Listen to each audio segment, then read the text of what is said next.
Olá, irmãos, tudo bem? No último vídeo nós paramos no livro de João, no capítulo 6, versículo 60. Vamos continuar. Jesus é abandonado por muitos discípulos, a confissão de Pedro. Muitos, pois, dos seus discípulos, ouvindo isto, disseram: Duro é este discurso, quem o pode ouvir? Sabendo, pois, Jesus em si mesmo que os seus discípulos murmuravam disto, disse-lhes: Isto escandaliza-vos?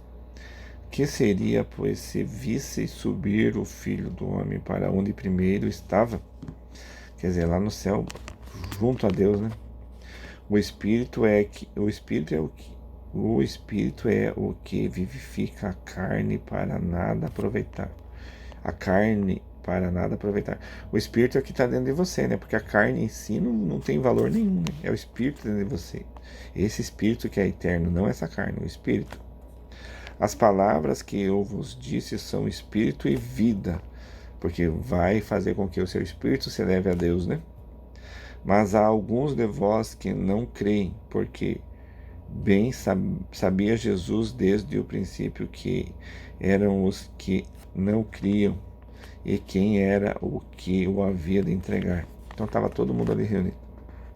E dizia: Por isto eu vos disse que ninguém pode vir a mim se por meu Pai não lhe for concedido.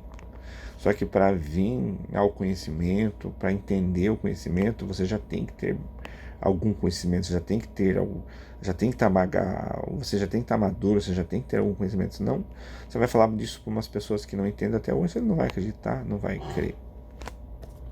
Desde então, muitos dos seus discípulos tornaram para trás e já não andavam com ele. Não andavam com ele, é verdade, né? Então, Jesus muito tempo ficou sozinho, né? Tinha muitos discípulos, mas os discípulos também tinham seus afazeres, né? Então eles não ficavam diretamente com Jesus, sempre com Jesus. Jesus ficava muito tempo sozinho também. Desde então, muitos dos seus discípulos...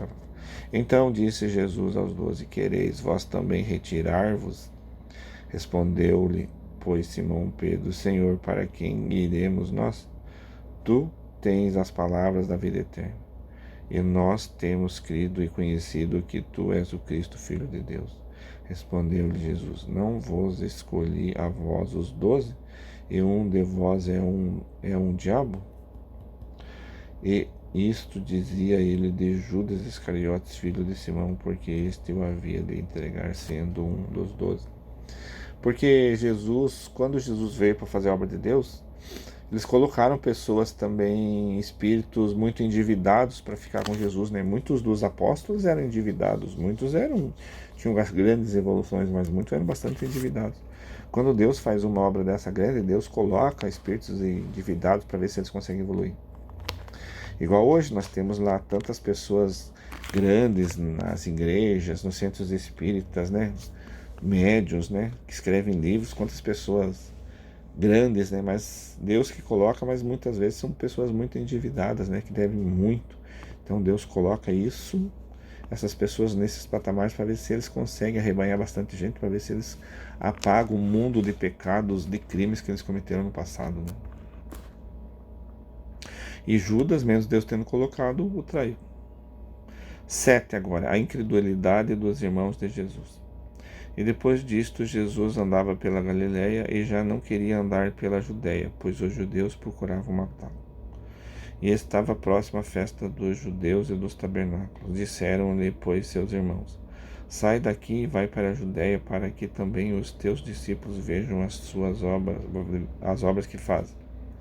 Porque não há ninguém que procure ser conhecido que faça coisa alguma em oculto. Se fazes estas coisas, manifesta-te ao mundo, porque nem mesmo seus irmãos criam nele. É lícito, né? Na sua casa, o profeta na sua casa não tem honra, é lícito. Por que isso? Porque eles viram você nascer, eles viram você crescer, eles viram seus erros, né? Eles não vão crer que você é enviado.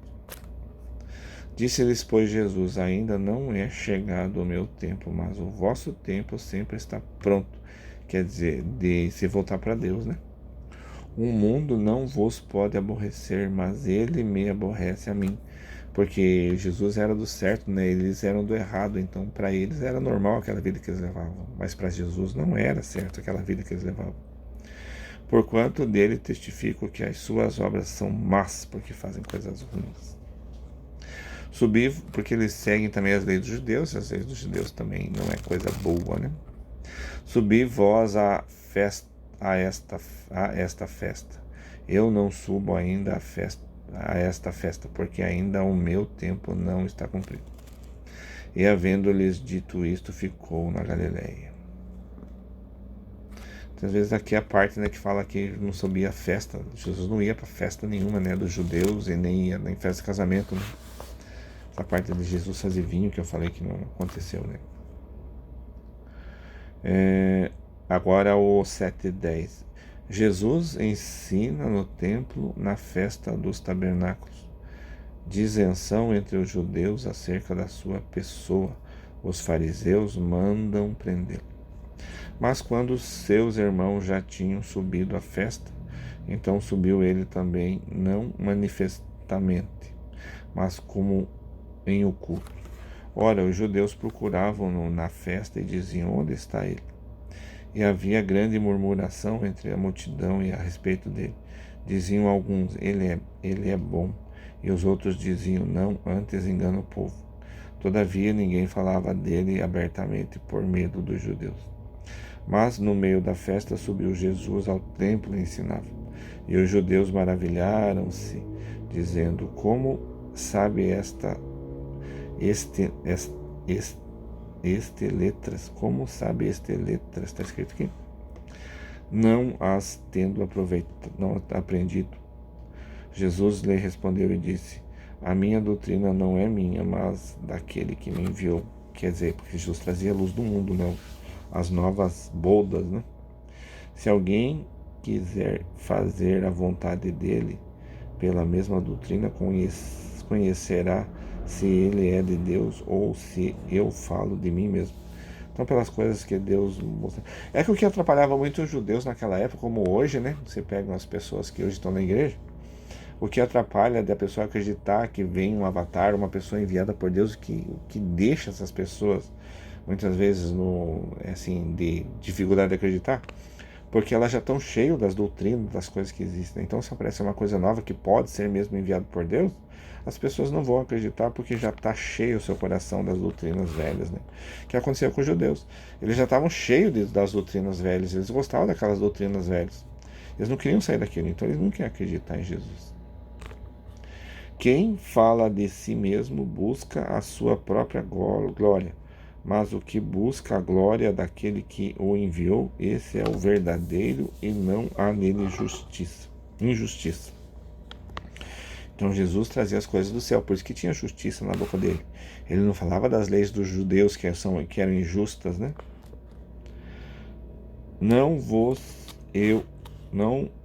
deu Moisés a lei, e nenhum de vós observa a lei. Quer dizer, eles não creem, eles deu a lei, mas eles não observavam. Está falando do que eles não observavam? Por que procurais matar-me, se eles mesmos não cumpriram a lei? A multidão respondeu e disse: tens demônio? Quem procura matar-te? Respondeu Jesus e disse-lhe: fiz uma obra e todos vós maravilhais, pelo motivo de que Moisés vos deu a circuncisão. No sábado circuncidais um homem.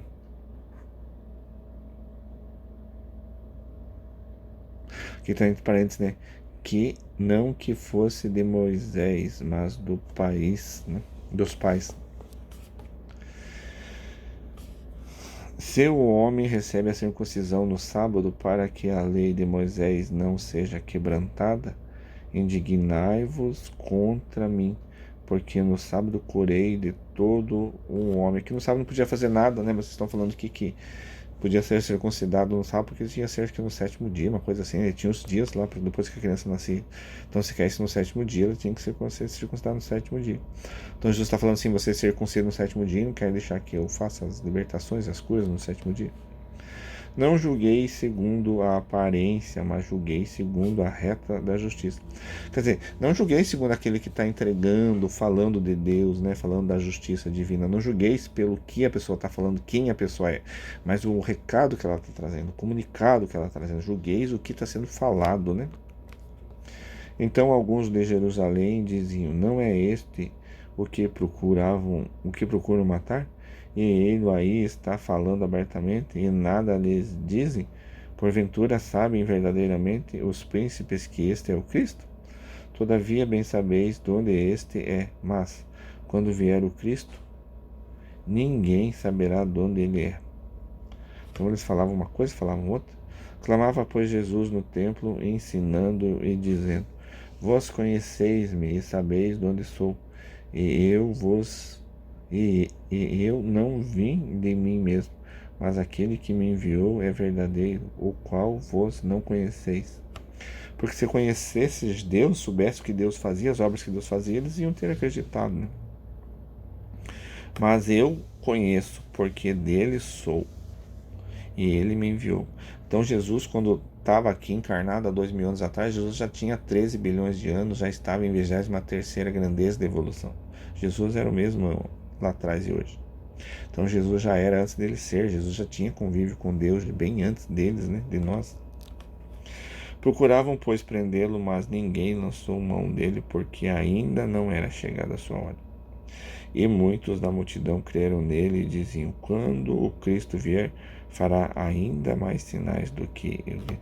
É que eles acreditavam no Cristo que ia salvar Jerusalém, né? Os fariseus ouviram que a multidão murmurava dele estas coisas, e os fariseus e os principais dos sacerdotes mandaram servidores para o prender. Disse-lhes, pois, Jesus: ainda um pouco de tempo estou convosco, e depois vou para aquele que me enviou. Quer dizer, eles vão crucificar Jesus, né? Vós me buscareis e não me achareis.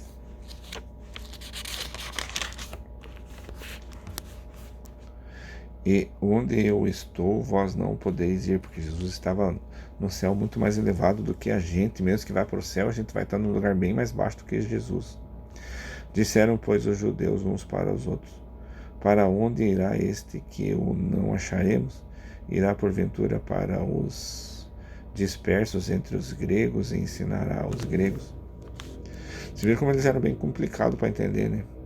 Que palavra é esta que disse: buscar-me-eis e não me achareis, e onde eu estou não vos podeis ir?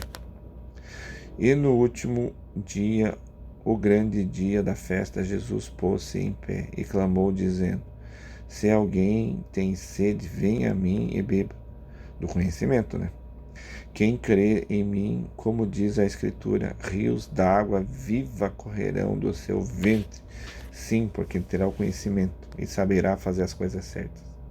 E isto disse ele do Espírito que haviam de receber os que nele crescem, pois o Espírito Santo ainda não fora dado, por ainda Jesus não ter sido glorificado. Não tinha morrido ainda. Então muitos da multidão, ouvindo estas palavras, diziam: verdadeiramente este é o profeta. Outros diziam: este é o Cristo.